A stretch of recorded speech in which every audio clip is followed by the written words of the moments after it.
巴馬爺，奧巴馬爺係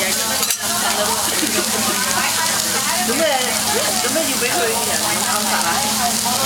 啲人會俾黑人好大程度，但係除非即係報紙頭見到真係呢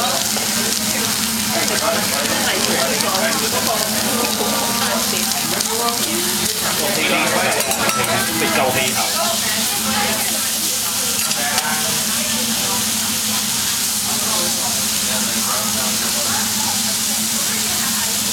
我就望奧巴馬人啊！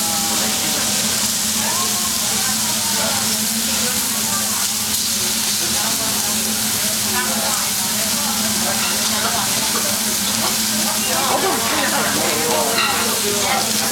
係嘅，你睇下佢個政嗰個政態 policy 一樣啫。你而家你唔係啊？如果你咁咧，你就有偏見咯，有 prejudice 咯。照計你睇下你個冇錯嘅，而家呢個世界都係咁㗎啦。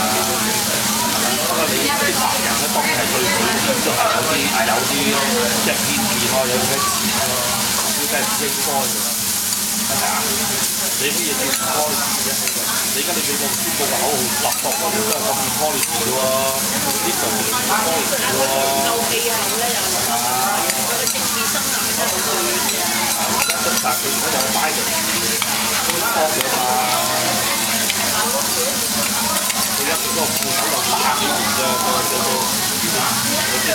個拜登。有阿 Hillary 㗎，其實佢嘅做法就俾咗好大嘅投票嗰陣時，而且跟住 Hillary 一走就佢哋嗰啲咩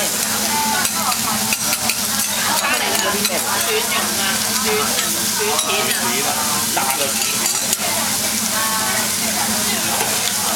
XOXOXOA。